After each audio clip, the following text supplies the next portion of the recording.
Chatechesis. There it is, that deep voice. That's thanks to Shane. Very good. Welcome. Good morning. It's Chatechesis time here on Radio Maria Ireland. Father Eamonn McCarthy with you as well. Always welcome your questions, your insights, your thoughts, and your sharings with us here. It's a conversation. It's always two-way, so we do like to hear from you. Shout out to everybody on Facebook Live and YouTube Live as well. Drop a comment, as always, here if you wish, and join in the conversation as well. Do text, email, write to us, message us as well, and send a carrier pigeon any which way you might like to communicate with us.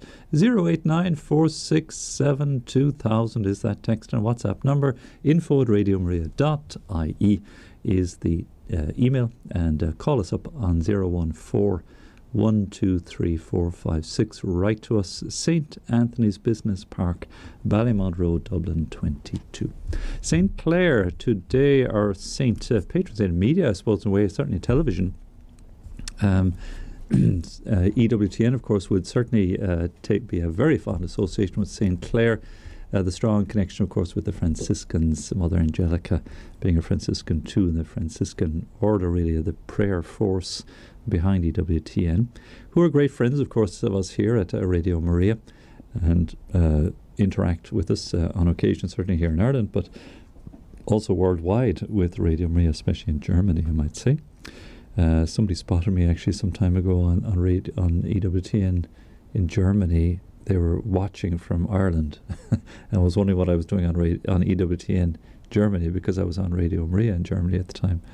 It was just a curious situation how that one came out. I was spotted, even though on German EWTN. St. Clair, then, Virgin Foundress of Minoresses, it says here, or Poor Clares. She was born at Assisi of the Offreduccio family, but nothing is known of her early life. When she was 18, she was so moved by the preaching of Francis of Assisi that she joined him at Porciuncula, where she renounced all her possessions and took the habit of a religious sister. She was then formed in the religious life at the Benedictine convents of Bastia and Sant'Angelo di Panzo, until Francis was able to offer her and her companions a small house adjacent to the church of San Damiano in Assisi, which he had restored. Well, the famous story of Restore My Church, St. Francis, he took it literally and physically rebuilt the church, which was in ruins at San Damiano, but later understood through discernment that it was the mystical body of Christ, the church, to which the Lord was certainly calling him to restore. So there, St. Clair became abbess in 1216 of a community of women who wished to live according to the rule and spirit of Francis, and it soon included among its members Clair's own mother and two of her sisters. Doesn't that sound familiar? A bit like Saint Therese of Lisieux, where her sisters joined her in the community as well, and indeed some members of a wealthy family from Florence. The way of life was one of extreme poverty and austerity, believed to be harder than that of any other nuns of the time. And this was safeguarded as far as communal possessions were concerned by a papal privilegium, or privilegium is the right better pronunciation, of 1228 for three convents, including San Damiano. They were allowed to live entirely by alms, renouncing all rents and other common property. And like the Franciscan friars, Sister Clair's religious community soon spread to other parts of Europe, especially Spain. There was 47 convents in Spain in the 13th century. Bohemia, France, and England, where 4 convents were founded in the late 13th and 14th centuries. I'm not sure, maybe a listener can help me out to check, are there Poor Clares in England? Just trying to think of my time I spent in London and the home counties. I recall seeing the Bridgetine nuns. Remember I told you that little story, all right, in North London. The Tyburn sisters come to mind as well. I simply can't recall. Now maybe they're there and I just never happened across them in the UK, still, or in and around London. We certainly have two, if not three, here in Ireland. The enclosed Poor Clares in Galway and Cork. And my head is telling me, help me out, please. The Poor Clares in Belfast are not enclosed, if I'm not mistaken. They're a slightly different branch, I think. Now, please correct me indeed if I'm wrong. But they're certainly here in Ireland. That's the key thing. Curious that they're not here in Dublin, as far as I know, either. Clare never left her convent at Assisi. She was distinguished as one of the great medieval contemplatives, devoted to serving her community in great joy, practicing Franciscan ideals, including Francis's love of the world of nature, long after his death in 1226. Isn't it interesting, like St. Therese of Lisieux, the patron saint of the missions, that you have these illustrious saints of the Church who are of high acclaim, and yet they never travelled here nor there or anywhere much, and never really made a great name for themselves in their day. It's just extraordinary. It's just the devotion. It proves the intercessory power of the saints in heaven on our behalf, and just the attraction of these charisms and gifts that come to these great figures, which draw us endears us to them, and perhaps endears them to us in the same way. For the last 27 years of her life, she suffered various illnesses, being sometimes bedridden, but she was always devoted to her sisters and to the town of Assisi. And this was expressed not only by her sewing altar cloths and corporals for its churches, but also by prayer and penance on its behalf in times of crisis. Again, we're so grateful. I like to mention often, if I can, just how many of you indeed make sacrifices and pray on behalf of our ministry here. That's an untold good that you're doing, and no doubt doing it for many others too, and perhaps in support of the Church. All of that, will be revealed in the life to come, and deserves indeed a great reward, certainly there.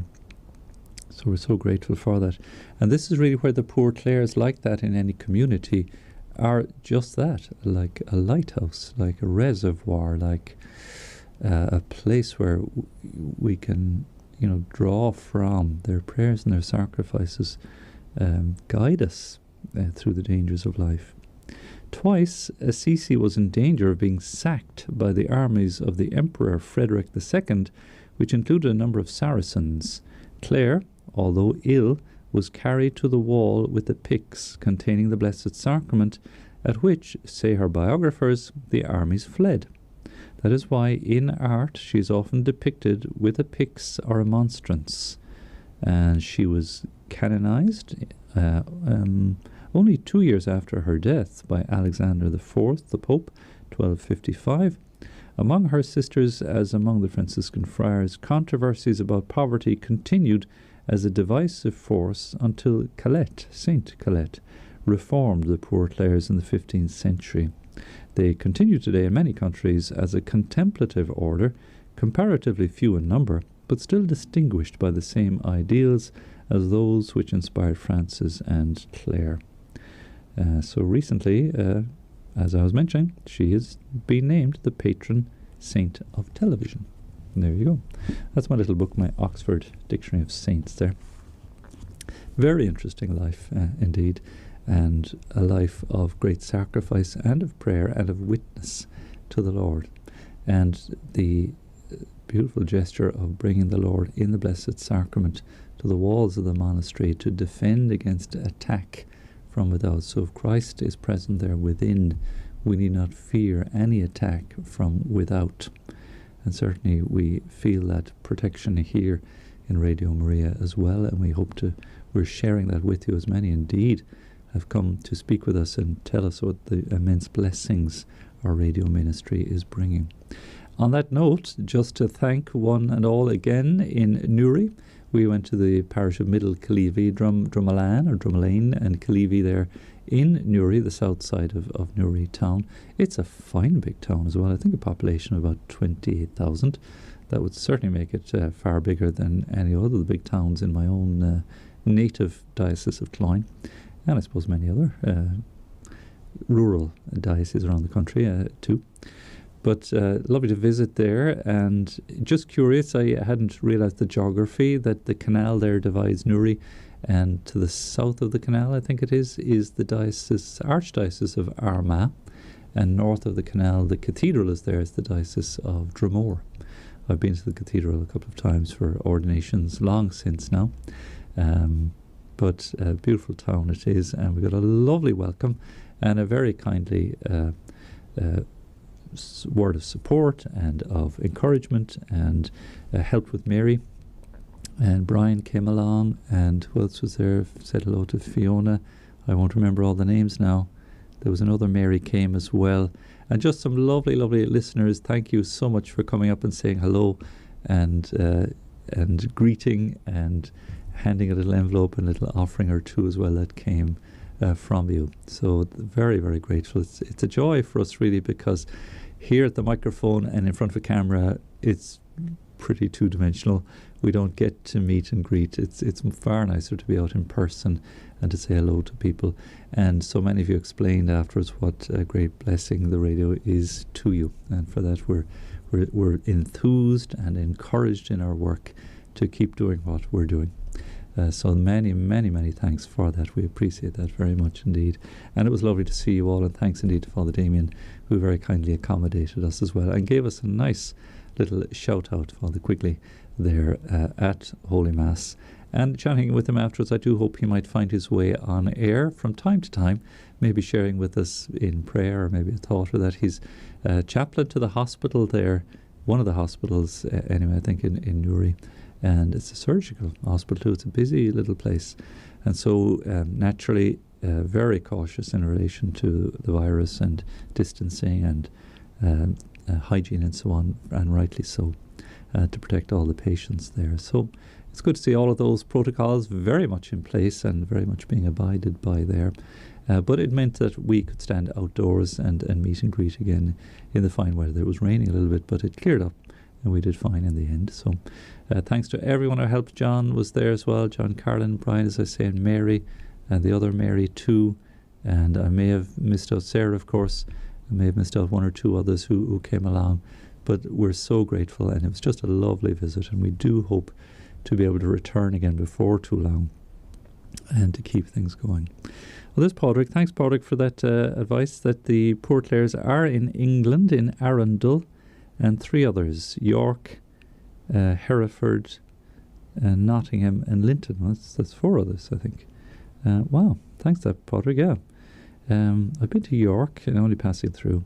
Hereford, Nottingham, Linton. Okay, that's really good to know. And Dennis as well says the Poor Clares are in Wales and Scotland. And Belfast, yeah. I kind of knew in my head somewhere that they were in Belfast. Again, a place I haven't been to see as well. So, very good. So, there's a story now from Therese. I'm going to, maybe after the music break, I'll just get a chance to read that. Thanks, Therese, because we had a question that came in from Gerb. Said, can you ask Father Eamonn what the Church's position on women who are told by their doctors not to have any more children, as it would be a risk to their life? Now, I'll just leave that sitting there. If you want to text in or email in with a thought or experience that you have, and Therese has kindly texted in, I need to sit and just read that through, and I'll share her story with you there. But if you have had that or know somebody and maybe have had to work your way through that difficulty, maybe let us know, because it's obvious that certainly as conscientious believers in the Lord, we would wish and certainly seek to be open to life in the context of married life and love. And if it is that the health advice that's been received is suggesting not to risk having any more children, what do you do? What is the right course of action? How should we approach such a question? So I'll come back to that one, if I may, after the little musical interlude. However, I'll come back to Frank's question here. Frank says, just a question for Father Eamonn. He says, an invitation has arrived to a quote-unquote wedding of a family member to her lady friend in a hotel. And I am not going to attend because I don't believe in such a union, again, in the context of faith, obviously, Frank is suggesting there. Am I right to follow my conscience? And he said I can read this out too, so thanks for that, Frank. That's a difficult situation. It's a little akin, I suppose, to those situations I've been asked about and come across from time to time. Those who may have a family member who's getting civilly married, male, female, I suppose, as well, and not in church, and they're invited to attend. And again, for the person who believes in the Lord and the person who is conscientious in their faith and holds fast to the moral teaching of the church, these things challenge and confront us as to what do we believe and what do we practice. And it's a good thing that they do, because they test us in our faith and test us in our moral convictions, and we have to ask some very searching questions. Always and everywhere in the first instance, every time, whether it's a same-sex union or whether it's a civil service, again, that's non-sacramental. Never do we as Catholics seek to judge other people or to condemn other people. Because, as we know, certainly at the heart of these things, there is surely, we can look to the good, and this is very important to try to look to the good, the element of good that's at work here. And this is the kind of thing that sways hearts and hopefully consciences ultimately, is that there is a desire for love. There is a desire for a reciprocal love, because God is a life-giving lover and a life-loving giver. He's given us the capacity for life and for love, and He's given us the desire for the fullness of life and the fullness of love. That's built into, I don't care whether you believe in God or not, that's built into who we are. And so in these relationships, while we as followers of Christ would say, well, far better to enter into a sacramental marriage that would fulfill this desire and thirst we have for the fullness of life and love insofar as it can be attained in this world. Obviously, in these unions, there's a good desire at work here. There's a person who wants to commit themselves to another person and wants to share that. So we have to look to the good in the first instance. We have to certainly, I would suggest, not condemn, not seek to find fault, not seek to judge either. So it's a very important element of the fuller conversation with such situations. Somebody a little while ago just mentioned a story how that important element of being non-judgmental was critical to forming a relationship with the family of a relative who was non-Catholic. So this was a priest, in fact, who attended the wedding of a family member who was marrying a non-national in a non-Catholic ceremony. And because he attended, obviously he wasn't celebrating or officiating in any way, but he kept that door of communication open with the family, and he endeared himself to the bride's family, who were not anything, I don't think, any particular faith at all. And it just meant that because there was an openness there, he could maintain that contact with the family and made a return visit sometime later and stayed with them and celebrated Mass with them. It was in a foreign country, so not able, things weren't straightforward in terms of being able to celebrate Mass, but really introduced that whole family to the Catholic faith as a result. Again, so if you can come at this at a level where it's judgmental or condemnatory, and I would say it's fatal. It just strikes a blow at what we're trying to do. And we have scriptural advice to help us in that regard, not to crush the bruised reed or to quench the wavering flame. So the wavering flame in this instance, and again in the instance of same-sex unions too, is that there's a desire and a capacity for love. It's God-given. Again, even if they don't believe in God, it's God puts that there. It doesn't come from anywhere else. So that little bruised reed or that wavering flame is waiting to be fanned into a fuller furnace, really, of divine life and divine love. Now, if we block that, or we quench it, or we step on that, or we harm it, it may well block the way to further grace. Not that we ever again condone again those unions which we see and we know are not in keeping with God's plan and God's life-giving love and the sacramental life of the church, which we love so much. We cannot condone these things. We cannot simply stand passively in acceptance.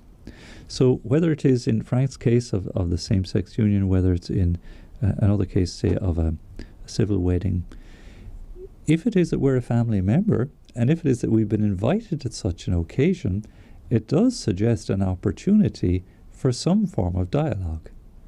Now, it's up to the individual circumstances to measure that out and decide, how can I begin to approach this delicate situation without coming across as being condemnatory, without coming across as being judgmental, but rather tapping into what's there and awakening the flame of God's love into that situation that may come later on down the track. It may well be that, they wake up some frosty winter morning and suddenly a grace is entered in.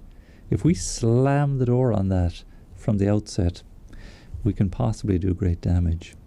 So it is that, we've had the blessing, say, in these instances of being invited. However, it can be done with great delicacy and with great gentleness to address the situation and say, thank you so much for the wonderful invitation.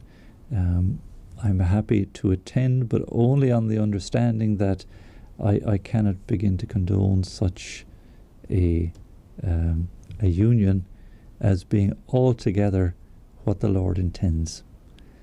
So, in other words, again, without quenching it, again, it's only from the top of my head is how that conversation might be approached. Or simply, thank you so much for your invitation. If you don't mind, I'd rather not attend, as I don't wish to be seen to be condoning such a relationship. Again, how do you phrase it? I'm not sure exactly, but that what I want for you is your for love and for happiness for you, as God intends for you. So in other words, to qualify it in such a way that, again, it's not a condemnatory approach. God intends great joy and great happiness for you and for all of us in our relationships. But what I'm seeing here is not consistent with what the Lord wants for us. Is that an approach? Again, let me just raise that as a question. Do you think that would work or be plausible as an option? And again, with a view to further down the track, because whatever about the day or the moment or when the union is celebrated, there'll be days afterwards, and there'll be rainy days as well as sunny days, and maybe opportunities to connect in with that family member, and maybe calmer moments to be able to talk things through a little bit more. So it can be a little bit difficult, and again, part of navigating the geography of these things, navigating the terrain, would be having conversations with other family members. And again, without clenching the fist or grinding the teeth or, taking the high moral ground, all bad ideas in my view. Far better to take a gently approach and just see the lie of the land and use it then as a pastoral opportunity. We priests all the time have these, and it's the way I've had to learn, these pastoral opportunities. Couples come to us preparing for marriage, and it's evident in some cases that they simply, are very weak in the area of moral and spiritual formation. They may have been living together for years, there may be children there already, and now they're arriving at the priest's door because they want to sacramentalize their wedding. Now, one very bad and awful reaction would be to run them off down the road and say, look, you should have done it right from the outset. That would have been an awful thing to do, and in fact I'd be facing a pretty severe condemnation in eternity and judgment if that was the approach I was to take. No, these things are a wonderful pastoral. Come on in, let's sit down, and delighted to see you, lovely to welcome you. What are your children's names? Lovely to see them. Now tell me, how is it you've suddenly come to this, you've arrived at this moment where you want to get married in the eyes of God? And tell me your story.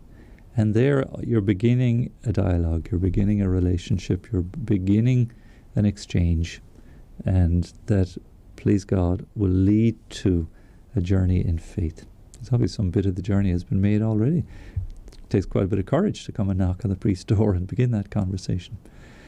So this is what I mean. We face this constantly, and I would capitalize on that as best I could and really give them every encouragement on their journey back, really, to living a sacramental life, and help them and try to explain to them as best I could and as gently as I could. Look, here you are. And no doubt that's the fruit of the prayers and support of family members who haven't condemned either, and who have faith, or friends who haven't condemned, and yet they have faith, they've journeyed with them, and they find themselves at this point.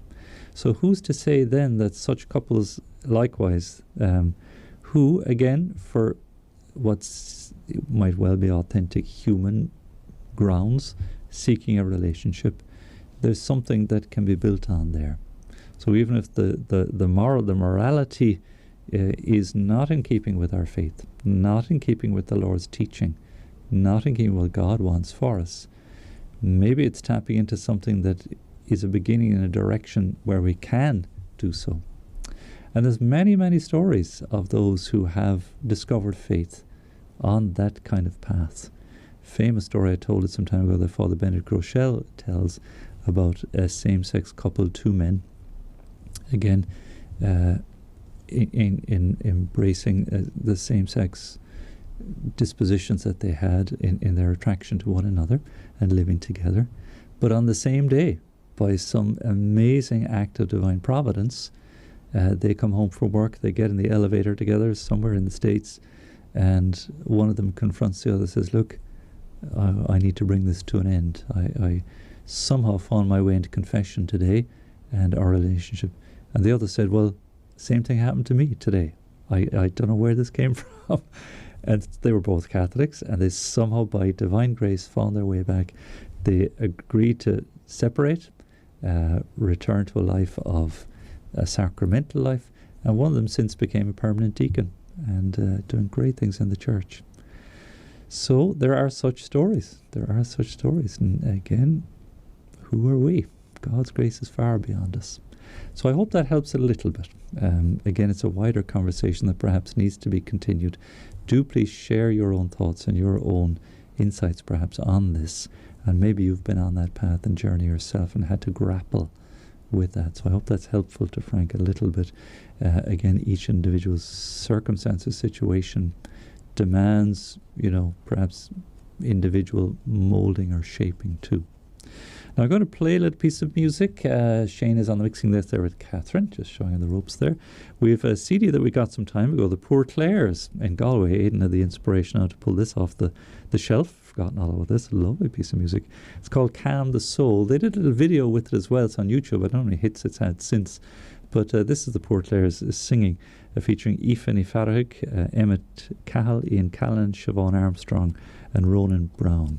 So do text in 089 467 2000, email info@radiomaria.ie, text, or rather call 014 123456. Even if you're listening later or watching on social media later, drop a comment as well and share in the conversation. So now, Calm the Soul from the Poor Clares in Galway.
Lovely piece of music there, Calm the Soul. I think there's probably a version on that CD, maybe with lyrics too. I think there's some singing in unless I'm mistaken. I didn't think it was just musical.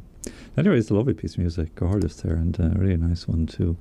So very good. Thanks for your company here on Radio Maria Ireland. Lovely to have you with us. Shout out to Mark and maybe Mary are watching in there on holiday. Should be taking holidays and not maybe it's lashing rain outside, so you're on Facebook watching Radio Maria.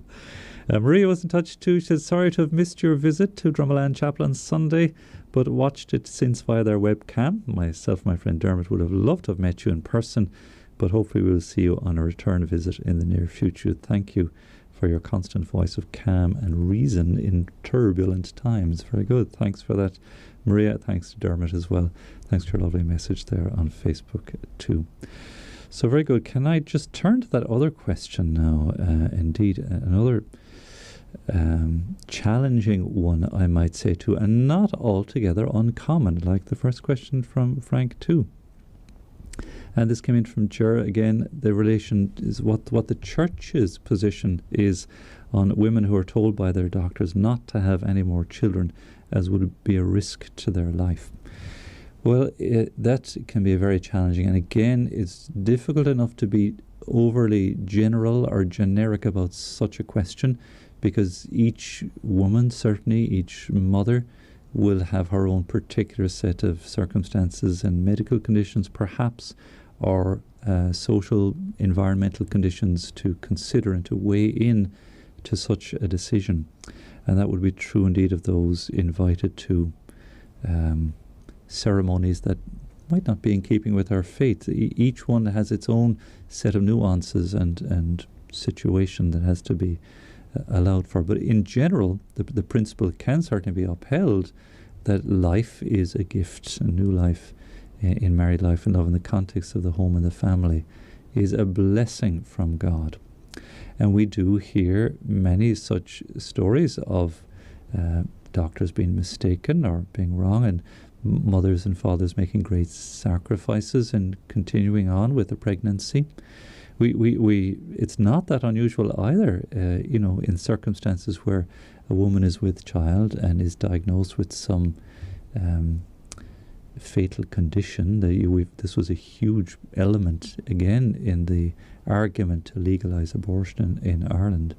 And yet what it didn't seem to get expressed properly, in my mind, in all that debate and discussion, was again the blessing of the child in the womb and the gift of life, and however short the time that new baby might be allowed with its mother and father and family, surely that's what's needed to be looked to, not the instant destruction or ending of that life.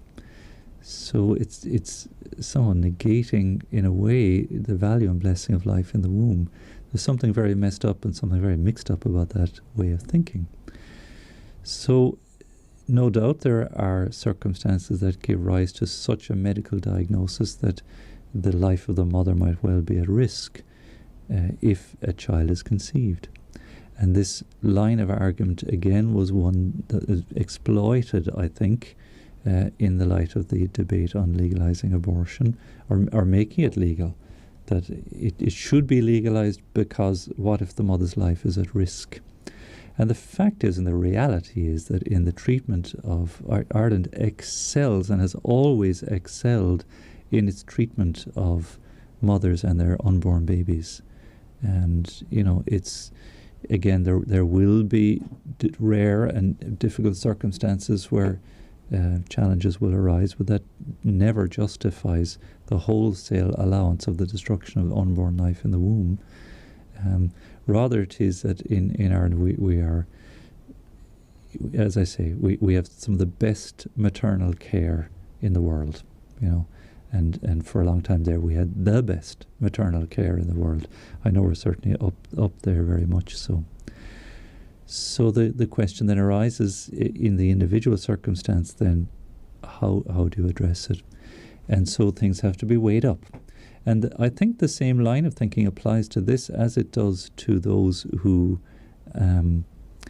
are deciding couples should they conceive another child or bring another child into the world. The Church leaves it very much to the couple themselves to discern prayerfully if that openness to new life should bear fruit. So the Church does not advocate artificial contraception, certainly not, but leaves it to the discretion of the couple, again weighing in all the various circumstances. So the Church would not be for going against a doctor's advice, but look for all the advice you can possibly get, not just the health advice, but all the other advice that should accompany it. And then faith somehow has to enter in. So I'm going to share with you a lovely story from Therese. She says, I was listening this morning, Father Eamonn, to you as you said you got a text from a lady who was advised by her doctor not to have any more children. So I'd like to share my story with you and your listeners. When my brother was born in the early 1950s, my mother was advised by her doctor not to have any more children.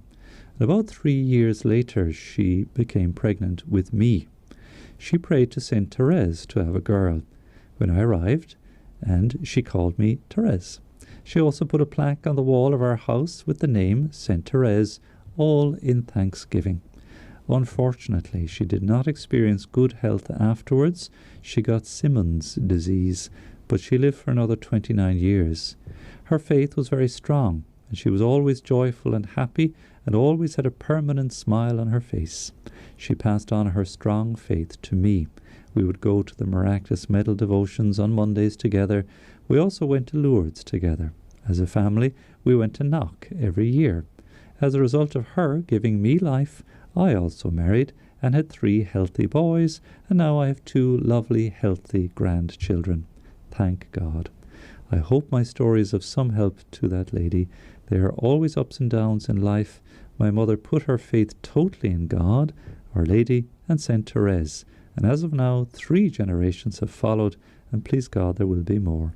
I wish that lady every blessing and guidance from God. And that's from Therese. Beautiful text received. Thank you so much for that, Therese. It's very helpful.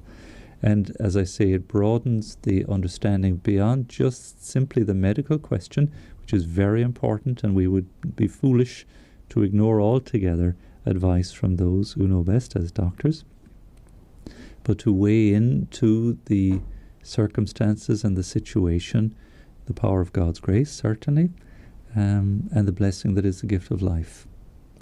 If there are other small children in the family again, and the mother's life was at risk through conceiving and giving birth to a further child, that can make that decision quite an onerous one too, or a challenging one as well.